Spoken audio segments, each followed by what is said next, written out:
Les sujets du jour de la revue fiduciaire. Premier sujet de notre JT. Dépenses déductibles. Une charge est déductible du résultat imposable si elle a été engagée dans l'intérêt de l'exploitation, se traduit par une diminution de l'actif net de l'entreprise et est régulièrement comptabilisée et appuyée de pièces justificatives suffisantes. Dans cette affaire, l'administration a remis en cause la déduction d'honoraires réglés à un cabinet d'avocats qui, selon l'entreprise vérifiée, ont été réalisés dans son intérêt car relatifs à l'analyse fiscale des distributions de dividendes versées à des associés non résidents, ainsi qu'aux conséquences fiscales de sa transformation de SARL en SAS.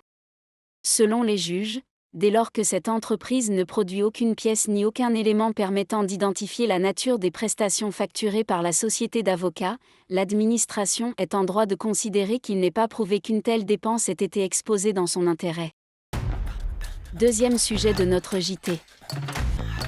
Départ à la retraite et résiliation judiciaire. Le 21 août 2014, un salarié avait demandé au prud'homme de prononcer la résiliation judiciaire de son contrat de travail au tort de l'employeur. Puis, le 1er janvier 2019, il avait fait valoir ses droits à la retraite. Les juges pouvaient-ils faire droit à sa demande de résiliation judiciaire ? Oui, pour la Cour d'appel qui avait fait prendre effet à la résiliation au 1er janvier 2019, en raison des « manquements graves » de l'employeur. Non, pour la Cour de cassation qui casse cet arrêt. En effet, le départ à la retraite du salarié rend l'action en résiliation judiciaire sans objet.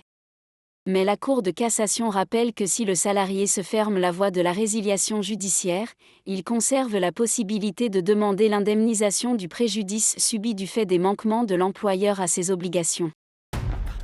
Troisième sujet de notre JT. Poursuite de l'aide, gaz et électricité, en 2024. Depuis le mois de mars 2022, une aide, gaz et électricité, a été mise en place pour les entreprises grandes consommatrices d'énergie.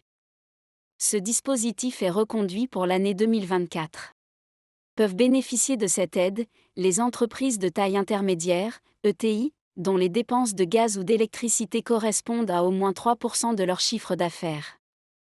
En outre, elles doivent enregistrer un excédent brut d'exploitation, EBE, en 2024 négatif ou en baisse par rapport à celui de l'année 2021. La subvention octroyée, qui ne peut pas se cumuler avec l'amortisseur d'électricité, s'élève à 50% du montant de la facture d'électricité au-delà de 300 € par mégawattheure. Une demande d'octroi de l'aide doit être effectuée au plus tard le 31 mai 2024 sur le site www.impots.gouv.fr.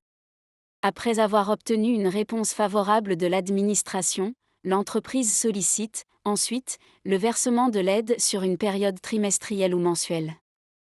Une série de justificatifs doit être jointe à la demande, notamment une déclaration sur l'honneur, les contrats de fourniture d'électricité et une attestation d'un expert comptable ou d'un commissaire aux comptes.